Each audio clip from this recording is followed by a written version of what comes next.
Okay, so welcome everyone. One moment. All right, thanks for joining today. The STEAM Skills webinar we have today is Youth Design a Better World, Coding AI and OST, or Out of School Time, with Luella from Technovation.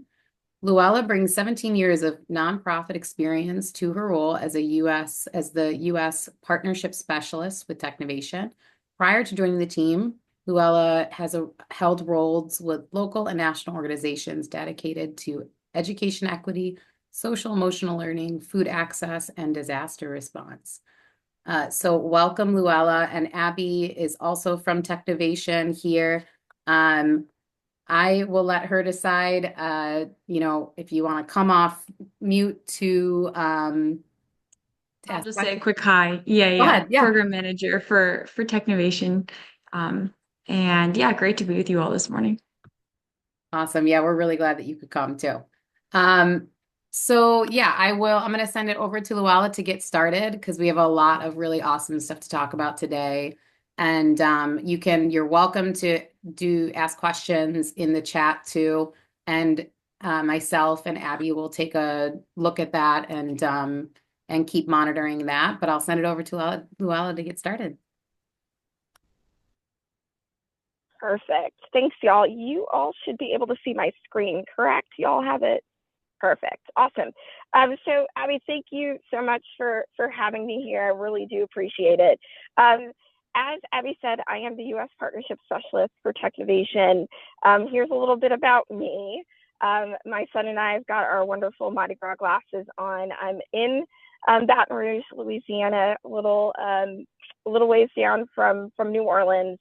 And yeah, love cooking, love art. And before I got here, I knew nothing about coding and AI. And so I'm letting you all know that as the main presenter for today, that again, walking through the door, working with Technovation, I had no idea about this wonderful world of coding and AI. And so today I'm going to share a little bit about what I've learned along the way, but also give you all some tangible tools that you might be able to bring back to your program in order to start introducing elements of coding and elements of AI to your young people. And so the last piece here is a little bit about my favorite app.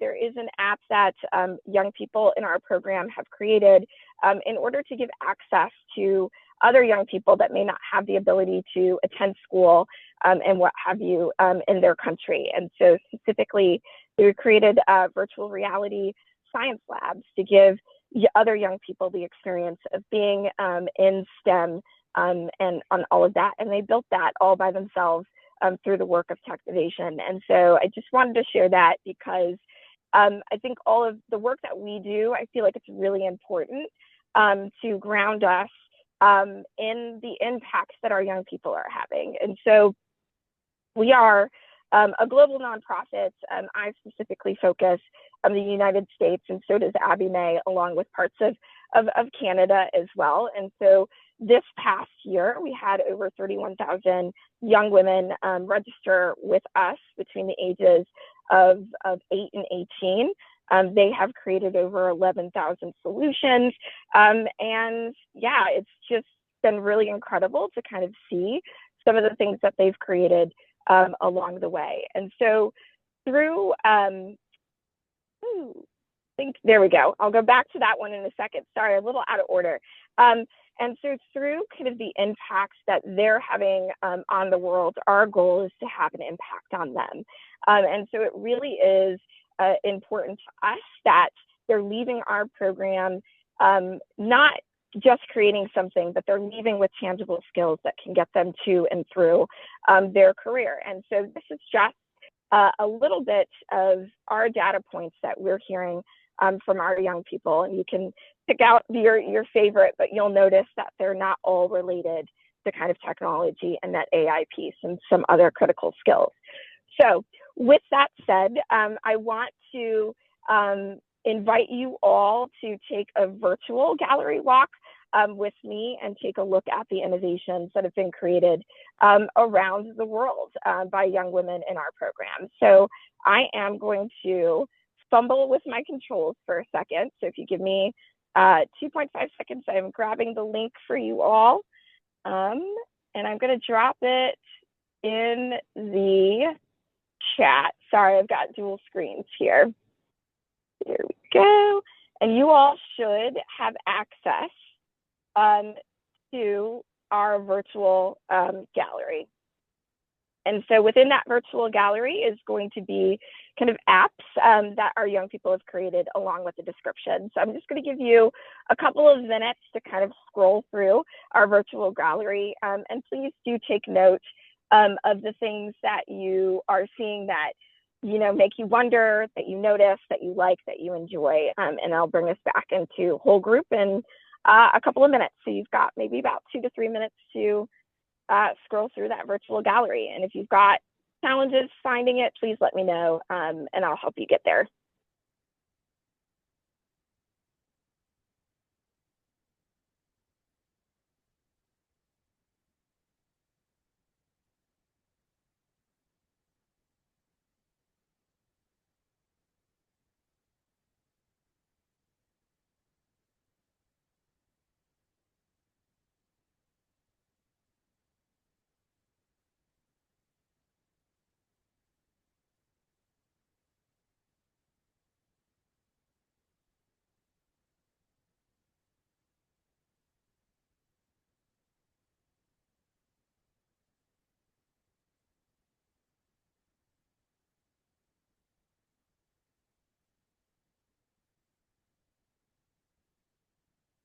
And as y'all are scrolling, feel free to come off mute and bringing us back as a whole group to just do a quick discussion on the things that you've seen that you might like, that you're wondering about, what struck you in these apps that you scrolled through.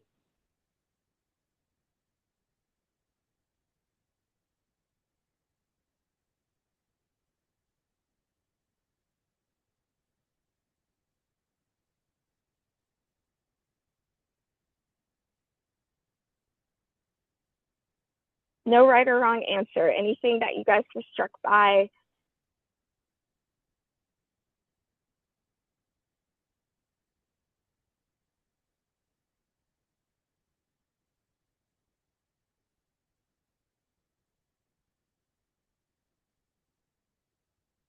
I can get us rolling and see if the conversation sparks from there.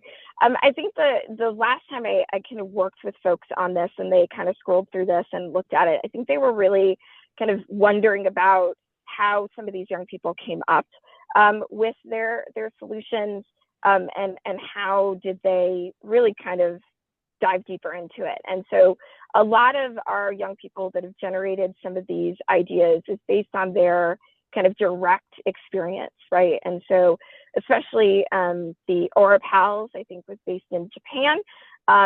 That was because one of the young women, their grandfather was kind of dealing with dementia in the moment. And so it was a thing that kind of sprung from that. And so anything that folks are wondering about, that they saw, that they liked, if not, that's okay too. I think it's also, looking through these, I've done a few, judgings for high school fairs and things like that. And it's interesting to me to see that, I don't know if it's if it's generational or not, but there's similar projects. And I think that goes to some of maybe the community and, what they might be struggling with or what they see, as issues that have not been, that have not been using a new solution like AI and, something that it's just interesting to see that there's some repetitiveness. And I think that is just more of, the curiosity of how to use AI and apps to help service people around them. Yeah, absolutely. Thanks for that. Great. So then I will move us forward. We kind of talked a little bit about the skills, but just quickly, what we're going to do today is just kind of break down elements of AI, but then also kind of look at it through the lens of how our young people are actually using it in the moment. And so I'm just going to walk us through the different parts of AI, and we'll go from there. So the way that we like to think about this is that it really is made up of three components. And generally, when we think about AI, I think most folks are aware of generative AI. The AI that spits out, people with funny hands or funny eyes, or crazy kind of backgrounds and what have you. But the AI that we're going to be talking today is really about machine learning. And how do you train a machine to recognize data patterns and make a prediction? And so that really is kind of the three main components of AI. And when we work with young people, this is specifically what we focus in on and really dial it back to the most simple forms so that they can pick it up fairly easy and start working with it. So data, patterns, and predictions. And so data really is, you all are aware of it, right? We interact with it all the time. It's the text, the numbers, the sounds, the images. And specifically with AI, the more data that you give it, the better predictions that it can make for you.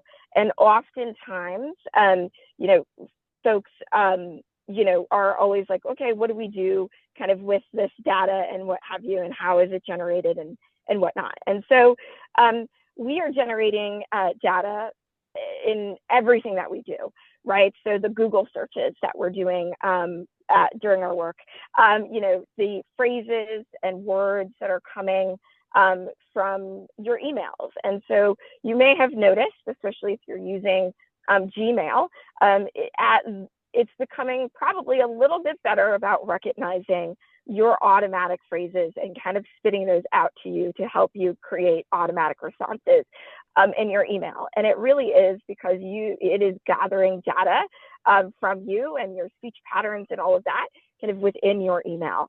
And that is really, again, parts of the data element. The other piece is like, if you all are interacting with the Alexas or the Siris of the world, that's another element in which, artificial intelligence is leveraging data elements in order to kind of create patterns and predictions. And we'll talk a little bit about ways that it shows up for you in your everyday world of creating predictions. And so the other places and spaces are your online purchases, which I'm sure you're aware of, and your social media likes and shares. And so these are all elements of data that you're personally curating in order to, again, kind of help you and AI create very meticulous predictions for you. And so we're going to skip this element today. It is an activity. I will encourage you all to kind of go back to this. And the reason why I encourage you to go back to it is because these next two slides, this could be a really great way to kind of introduce parts of AI, that data patterns and predictions with your young people in a very fun and interesting way. And so just think about it from a perspective of you're quick drawing and the person has to guess what it is that you're trying to draw. And then there's a Google program that also does kind of the quick draw. So if you have, young people that maybe you can't necessarily put them in pairs or what have you, you can also do it with Google that will do quick draw. And they can also do this at home and on their own, and a really fun way to kind of get, again, introduced to the world of AI. All right, so I'm going to show you this video and let y'all watch it. Hi, I'm Jonas. Hi, I'm Henry. Quick Draw is a game a few of us at Google made. You draw and the computer uses machine learning to guess what you're drawing. I see square, or suitcase, or canoe. Oh, I know, it's shoe. It's an experiment that uses some of the same technologies that helps Google Translate recognize your handwriting. To understand handwriting or drawings, you don't just look at what the person drew, you look at how they actually drew it. Which strokes did they make first? Which direction did they draw them in? You train the computer on millions of characters from hundreds of languages, and over time, it learns whether you wrote look or whether you wrote book. Training is a big part of how the computer can guess your drawings correctly. As people, it's easy for us to look at these 3 drawings and know they're all cats, but to a computer they're very different. One is just a head, one has a full body, and one is just facial features. To get the computer to understand, you have to show it a lot of cat doodles. And then it starts to see patterns, like that almost all doodles of cats have pointy ears, a small nose, and whiskers. Of course, it doesn't always work. That's because it's only seen a few thousand doodles. But the more you play with it, the more it will learn and the better it will get at guessing. Oh, I know, it's cat. We put it on the web for anyone to play with.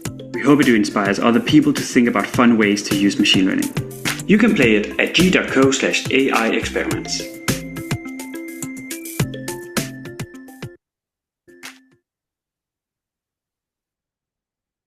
Perfect. So again, it's embedded in the presentation, so feel free to use this with your young people.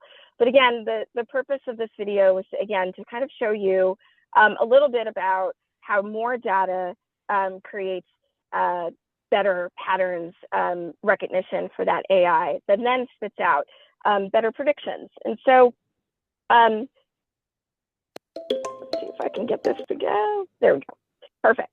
And so again, it uses the previous patterns to create, a prediction with new pieces of data, right? And so one of the ways that I like to think about this information is that the data is kind of split into 2 components. It's your testing data that helps you kind of determine the accuracy of predictions. And that training data is more like an answer key, right?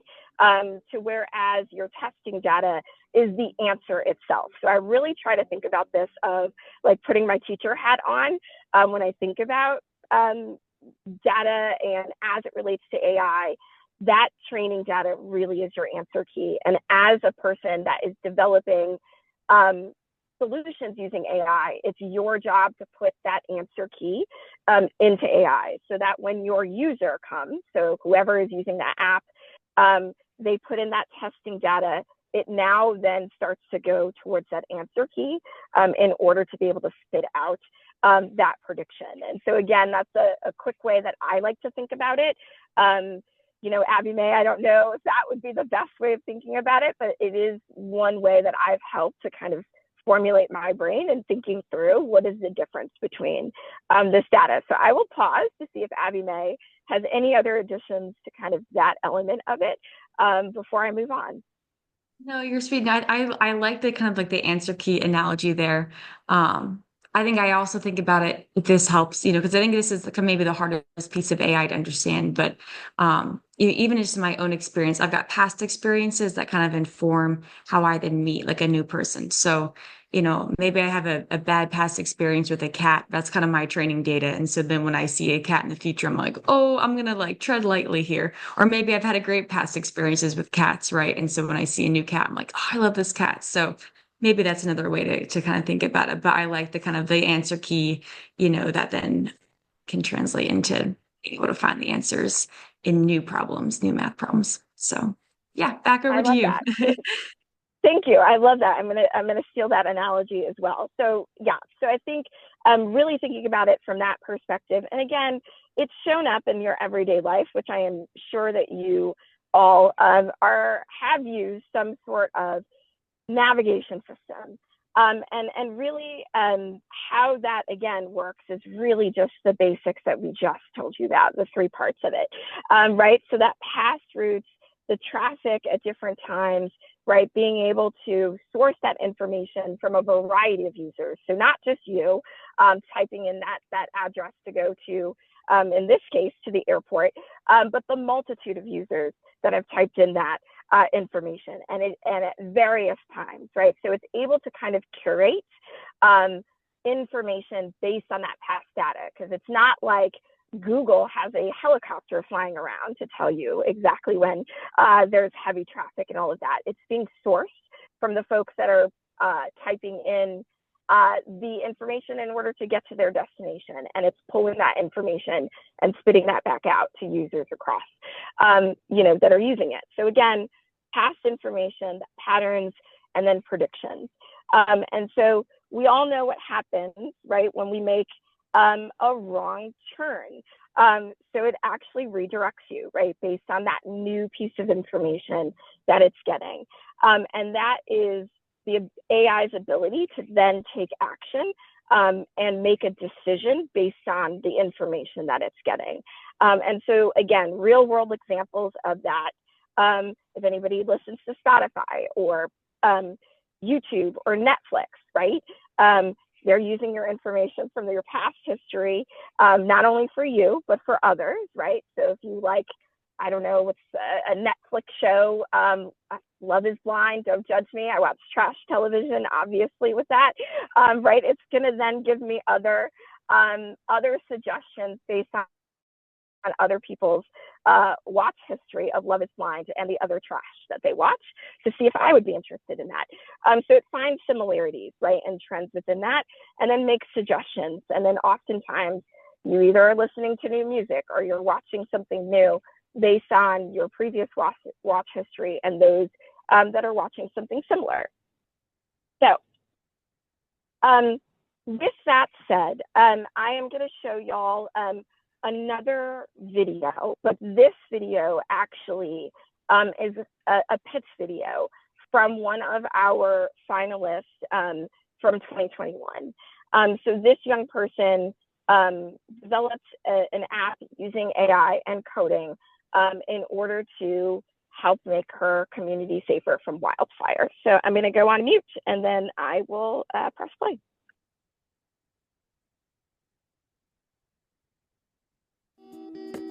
Every year, nearly 70,000 wildfires burn down 10 million acres, leaving entire communities in ruins. In other words, every 7 minutes, one wildfire burns 140 acres of land. Annually, wildfires cost the United States economy a loss of $150 billion and 17,000 structures in damage, with many of these being homes, local businesses, and public buildings. We've witnessed many families in our community lose their houses, entire life savings, and family members. Growing up in California, we've consistently experienced the devastating blaze of wildfires throughout the years. When wildfires became more common in our area, we noticed how our community often struggled to find effective ways to stay safe.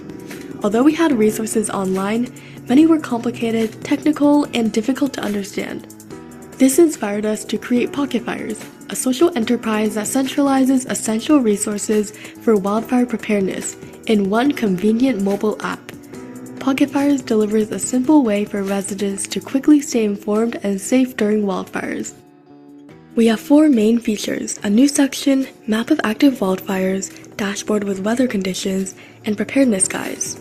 On our news page, users can view real-time updated articles from InstaWeb to inform themselves of nearby active wildfires. Our map provides a visual understanding of nearby wildfires by displaying active wildfires in the residents' vicinity. On our dashboard, we use a robust machine learning algorithm to determine the risk of a wildfire by analyzing the user's weather conditions. Using this data, our machine learning model returns a value of either low, medium, or high risk, with 89% accuracy of reaching a correct conclusion as to whether a wildfire will occur or not. Furthermore, Pocket Fires sends push notification warnings upon sensing a high risk. All right, so there's about 2-ish more minutes left of this pitch video. And again, it's embedded in the presentation. So if you want to view the rest of it, please feel free.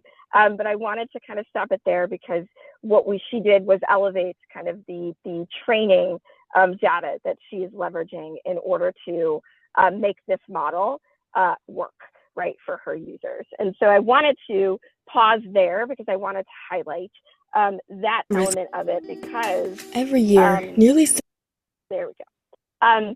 Because it is something that is important to kind of see here. So what you'll notice in her pitch video, she called it out very specifically, right?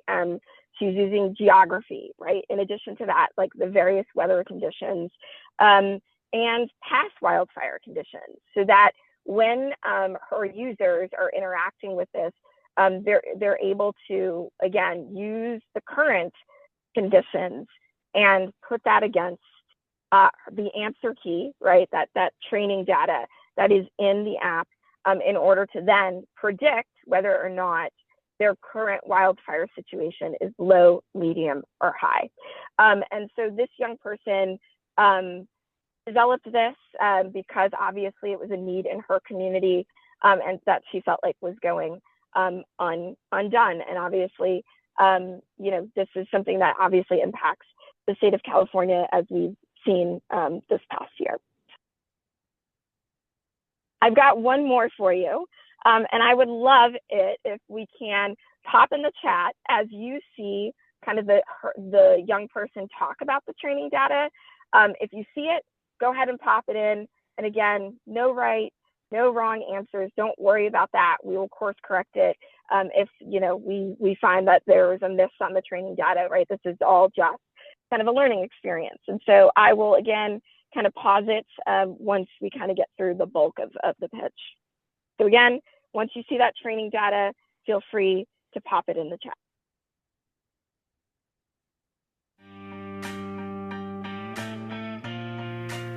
Weeds. They're useless, but they seem harmless enough, right? Well, some of them are, but others have been officially designated by the government and other agencies as noxious or invasive. These species pose an immense problem to agriculture, the environment, and human health. They smother pastures and crops, choke existing natural systems, and can even be poisonous. The national economic loss caused by noxious weeds reaches over $34 billion a year. Noxious and invasive plants infest over 20 million acres across California, and the control costs in the state for these species totals around $82 million a year. The issue is that most farmers do not know how to identify harmful species in the first place. This first step is essential so that the correct preventative or eradication practices can be initiated. But in light of hundreds of noxious and invasive weed species, it would be impossible to learn how to identify each one. And while it's easy to become overwhelmed by these facts and figures, it's also important to remember how noxious weeds can directly affect individual lives. No community may be more impacted by these plants than the farmer community. For instance, wheat producers can lose up to 40% of their yield to weeds that outcompete the crops for soil moisture and nutrients. This is money down the drain that can be disastrous for personal finances, potentially even leading to dispossession. This is an optimal task to be offloaded to artificial intelligence, and that's where Uproot comes into play. Uproot is an iOS app that takes an integrated approach to solving the noxious weed crisis, empowering farmers to leverage powerful machine learning technology for identification, as well as providing information and management tools. The app utilizes a neural network to recognize and classify noxious weeds and invasive plants. While it would be impractical for a farmer to always keep a large plant ID book on hand, a user of Uproot need only point their mobile phone's camera at a weed to determine if it is noxious or invasive. This way, farmers can assess plants on the spot in the fields. Once the model identifies a noxious weed, the app returns information including its official status and best control methods. Weeds will continue to grow unchecked without effective record keeping. So, Uproot also enables the user to save plants to a personal inventory and map out the location of the weeds using GPS. Additionally, Uproot encourages users to report infestations so that community members can stay informed of the plants spreading in their area and prepare or investigate their own land accordingly. Uproot was developed with Swift and Xcode and uses Firebase as a backend. Data in Firebase is synced to Algolia for indexing. The computer vision model was trained using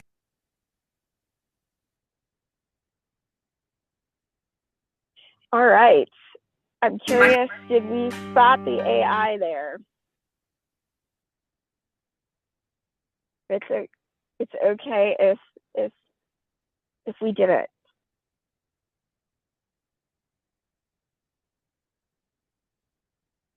All right. Let me give it to y'all. All right. The inventory of weeds, I think, is really important here, an inventory of good plants alongside the geography, right?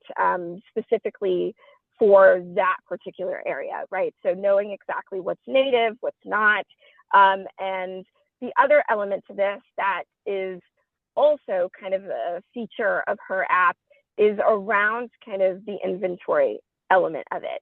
And that piece is also a data element to it, right? So as farmers are capturing these weeds and they're being tagged as the obnoxious species, it's going further into that inventory. And so one of the things that's really important about AI, especially when it comes to photos, is being able to take a multitude of photos of that particular thing. Because if it's at a particular angle or whatnot, it potentially could come back as in it's a good plant, even though it's a weed, just because it was captured from a particular angle, or maybe it was shady that day, right? So it really is important also to understand and recognize that, again, a part of the more training data element is also really great photos, but also potentially really terrible photos of that thing as well, right? So that when it's being captured in the moment with that testing data, it again has that answer key to kind of look at of really terrible photos of that weed and really great photos of that weed. So that is, again, kind of how AI is being used in the moment by our young people and their innovation. So I always like to end with like truly understanding how we got here, because I think it's really important to note that it's not like these young people came in with a strong understanding of what AI was or what coding was. They walked into it very much like the rest of us, unaware of the potential power that it has. And so one of the things that we try to do at Technovation is ensure that we provide access to information in order to be able to use AI encoding to that next level. And in order to do that, we work with partners very similar to you all across this virtual table. And so this is just a sampling of the partners that we are working with across the country. And so again, the way that we kind of operate and structure ourselves, because we can't be everywhere, is that we try to be a really robust support system for those that are implementing on the ground with young people. So really what it comes down to is equipping educators, whether that be informal, right, whether it's out of school time or actually formally in the classroom or in after school settings. What we really do is kind of, it's in kind of a four-part element of it. And we dove into parts of our curriculum, right, that kind of helps today kind of advance the work. But we also have three other pillars that include a virtual platform that allows for students and our partners to interact with one another, learn from one another, and as well as kind of submit their projects. So it's another also tool that we use to support those kind of in the middle of their building of their solution. The other element to that, and I really should switch these, is the expert element, right? And it kind of bridges the gap between the platform and actually the competition. And so our experts, because we recognize that our partners are not going to know everything about coding and AI, and they may walk into this with zero understanding of it, and that's okay because we have partners, experts waiting in the wings to support. And so within the platform, we have the opportunity for students and our partners to connect with an expert, to ask questions. So in the moment, if something is stuck with coding or what have you, or you need a bit of a thought partnership around the coding element or the AI element, we have experts that you can book time with. And in addition to that, those experts, again, show up in our competition. And so one of the things that we provide to our young people is the ability to submit their solution, to get expert feedback, but then also to win scholarships. And so on an annual basis, we hold competitions on a regional and global scale. And so the regional competitions help us identify those that are going to go on to the global competition. And on an annual basis, we have about 15 teams that get to that global competition. They do their pitch in front of industry professionals, get that real-time feedback. And then we also try to surround those young people with kind of formal experiences with our corporate partners, right? Whether that be kind of virtually connecting with them, you know, what have you. So we really do try to kind of create a comprehensive experience around our competition specifically for young women. And that is because we know that they don't show up in the world of AI and coding at the same level. So we really try to make that competition special for them in hopes that sparks their long-term interest in pursuing careers in the world of technology. So I promise that there are next day resources. And again, we do this all for free because we understand that to run your programs, it costs money. And if we can show up as a free resource to allow you to increase the opportunity for young people, we want to do that. And none of this is exclusively for girls.